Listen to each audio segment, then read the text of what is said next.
I don't normally take on commissions like this, but someone asked me if I could make them the Leper King's mask from the movie Kingdom of Heaven. My understanding is this is a young DJ artist that wants like an alter ego character for when he's performing, and this character is what inspires him. And I want to help this guy out, so let's do it. Starting with the forehead, let's cut it out with the jigsaw. Start the dishing process in this old gas cylinder that I kind of modified. It's cut in half, set upside down, polished it up, works great. Moving on to the sledgehammer I shaped specifically for my needs. It's got a nice round convex surface to it, and then just under the top it tapers inward so that I can kind of roll over edges on it. Shaped it with a hand grinder, and man, I can tell you, sledgehammer material is hard. It took a long time. As you can see, I'm using bronze. It's kind of my go-to material. I'll figure out a way to get like a silver finish on it later. Got a series of stakes I use for all this sort of work. I make a lot of them myself. I really enjoy making my own tools. I often create them to satisfy my specific needs and then find that they're quite versatile. And then because they're of my own making, I kind of find they have an effect on the overall aesthetic of the work I do. This here would be my log of power. It can really take a beating. Great surface for contouring things, a lot of dish forms, some oddball shapes that really help me with a lot of things. And right now I'm kind of beating in like the temple area of the head, so it used to all be convex and now I got to get a little bit of a concave contour to the head. Moving on to a sandbag. I got to kind of chase the metal to kind of create that hooded effect over the eyes and add some more contour to the shape of the head.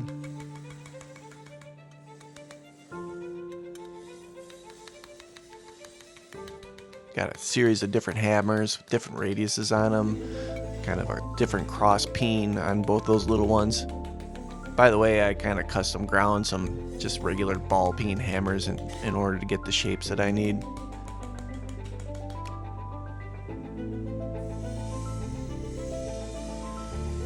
Now, onto the anvil, and we're going to make that brow line a little crisper, sharper, more defined. The one stake form that's in the anvil, I made that out of an old Klein ironworker's wrench, otherwise known as a spud wrench. Works out great. Just kind of cut the square jaw out, made it a nice concave surface, and the tapered handle works great for like a really narrow horn.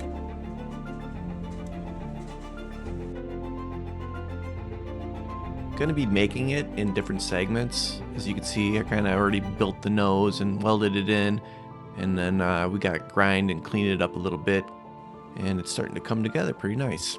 Next pieces will be for, well, the cheeks. You have to guess at those profiles. Back to dishing it out on the old cylinder. Gotta remember to make sure that you hammer the right side out, otherwise you're working in the negative. Start over.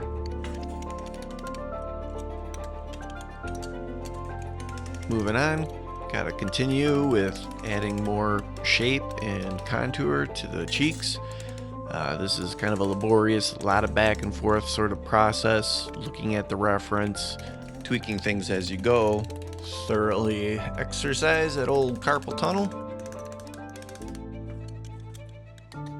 And then comes the second half, which you're trying to create the mirror image of, which almost is more challenging because the first time around, you kind of get away with how it turns out. Second one, now you gotta match it.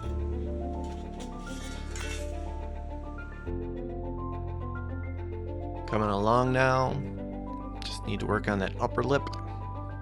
There we go. I also made a tool to help create those eyebrows, kind of a U-shaped chisel punch thing. I'll show you that later.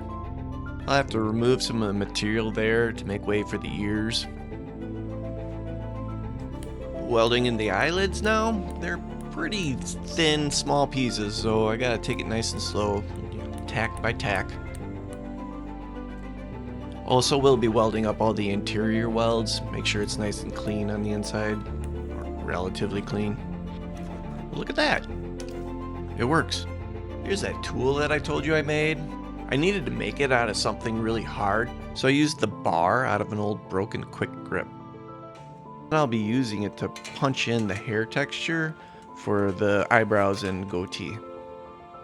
Wrapped a little bit of duct tape around it, kind of roughed up the surface, gives it a little extra grip, which definitely helped, but it still strained my hands considerably. I needed the stake to be directly under the area where I was punching it, so kind of manipulating the mask, positioning it properly, holding onto that little punch, and hammering it. My hands were pretty fatigued after this.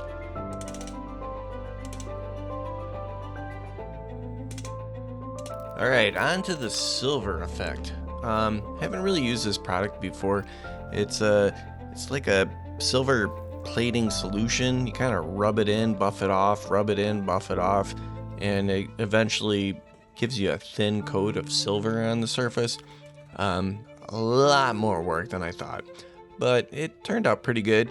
I'll be waxing it to kind of help preserve the finish that it's got.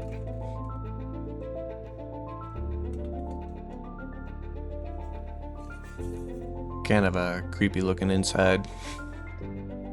How do we do? Alright, here are a few photographs I photocopied to kind of use as references, and if you were to take them side by side and compare them, I think I did okay. Definitely has that Romanesque kind of nose quality.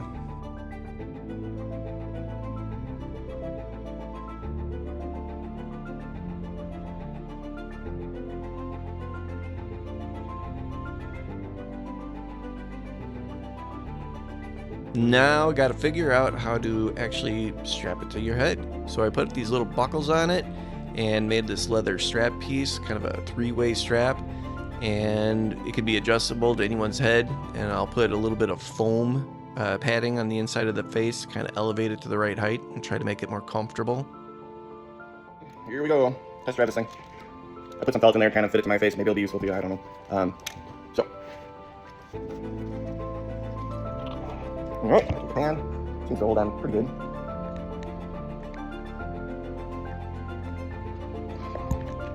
And got my old red t-shirt here. There it goes. Kind of get the look. Maybe darken out your eyes so that they don't stand out.